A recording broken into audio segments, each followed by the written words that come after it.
We are going to be talking sporting stadiums as the golf's winter sports season about to crank into action. Where are we all going to watch these fantastic events, and what's going to happen if we do get the Olympics? That's coming up at around about 6:20, and then after 6:30 we're all in too much debt, 500,000 dirhams each here in the Emirates. We'll be talking to the guys from ISDM about what we can do about our obsession with borrowing all that debt. And I'm delighted to be joined in the studio now by Ridwan Atoubi. He's a senior debt consultant at ISDM here in Dubai, a debt management consultancy. Ridwan, thanks very much indeed for joining us. My pleasure. 85% of residents in the Emirates are in debt. Most of them are men, and residents from India and the Philippines rank among the highest in terms of personal debts. Why are we so in love with debt in this country, or are we no different from any other country in any other part of the world? I'd probably say that we're no different to any other country. Credit cards, the facility to have access to credit as and when you want it, sometimes it is a bit too much for people, or too much of a temptation for people to reject. Yes, they've got the facilities. Yes, they have the credit limits. Yes, they're going to use the cards when they want to. The only problem comes is when you have to pay it back, and you've overstretched yourself and find yourself that you can't pay it back, especially when you've continuously made those minimum monthly payments. Your company, ISDM, a Swiss debt management consultancy, set up here in Dubai earlier on this year, and you help people who are in debt. You're a company, you make money, but you help people in debt. They come to you, they pay a fee, and you help them restructure, reorganise, or whatever it is their debts.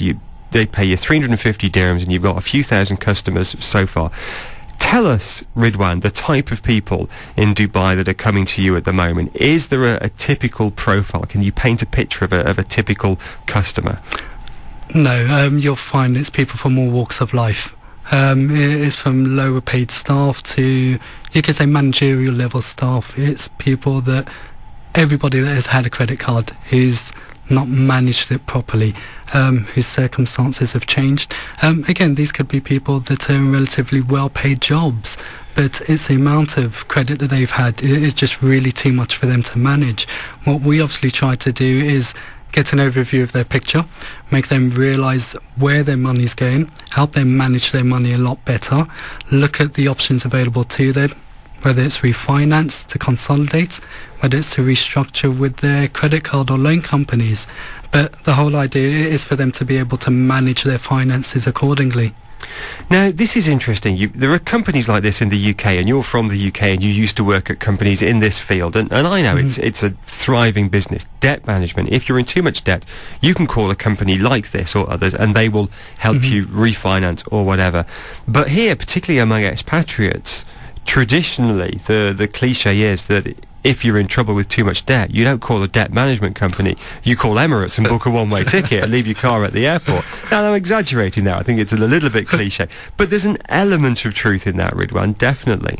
Well, no, I'd certainly agree with you. I think it's reflective of the legislation over here, that the consequences of not paying your credit cards are a lot severe compared to the rest of the world. So it is an easy option. You're talking about jail? Yes, absolutely. You lose your liberty. Creditors can file police cases against you, and you do end up in jail. But again, at the same time, if I were to say it was an easy option for people just to book a plane ticket and leave the country, I think I'd be in the wrong, because it is a difficult decision for many people. The last thing that they want to do is, in fact, leave the country. They do want to honour their financial commitments. They do want to honour their commitments, but they feel that, you could say, the cooperation from certain financial institutions isn't there. So they feel that the only option is to skip as such. But you say there are some successes, and if we look at the way your business works, If I'm in debt, if Richard Dean has got in over his ears in debt and he's thinking, oh dear, can't make the payment, I call you guys up, I pay you 350 dirhams and I get a consultation with you. That's the first part of the process, and you talk through the various options. And then a couple of things can happen. First of all, we can shake hands and I can say, thank you very much indeed, and go away. Or I can say, well, help me out, and then you charge 1 or 2% of my level of debt, depending on whether you can sort it out. But here's an interesting thing that you were telling me earlier on. One of the things you sometimes do, you have this initial consultation and you say to people, you know what, all you need to do is pick up the phone and talk to your bank or your 2 or 3 banks, have a word with them, and they'll probably sort it out for you. And you say that does sometimes happen, and that's going to surprise people driving home, that there are banks and bankers operating here in Dubai and the UAE who, if they get that call from someone saying, you know what, I'm really struggling with my car loan and my credit card debt and my personal loan, what can I do? They're not immediately going to call the police. They might actually try and help. But you say it does happen. Sometimes the banks are helpful. Absolutely. I would go even further and say that quite often it does happen. Again, it depends on the organisation. It depends on the individual's history and circumstances. But a lot of the institutions would be prepared to accommodate a restructure plan as such, depending on which organisation it is. One thing that we do say to everybody that does come to us is, have you spoken to your bank? And how many of them have spoken to their bank?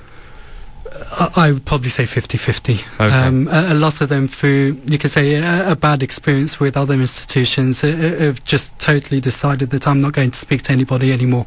I'm literally going to ignore it. I'm not going to answer the phone, and they end up coming to us. And again, we say, well, speak to your bank. They may be able to help you. So the first port of call is you suggest people go and speak to their banks. But if that's not something they want to do, you can speak to the banks for them. Absolutely. If they pay you, as I say, a small commission, you will say, okay, leave it with us. They have to sign an agreement allowing you to negotiate on their behalf. And you'll phone up, I don't know, the banks, Emirates NBD, Mashreq, City, whoever it may be, and say, Fred Smith, Richard Dean has got in trouble with debt. Can we do something about this? And what kind of response do you get from that when you call up Ridwan and they see your name flashing up on their mobile phone and think, oh my word, it's Ridwan again, and someone else who's in trouble? Are they receptive to that? How do those conversations go?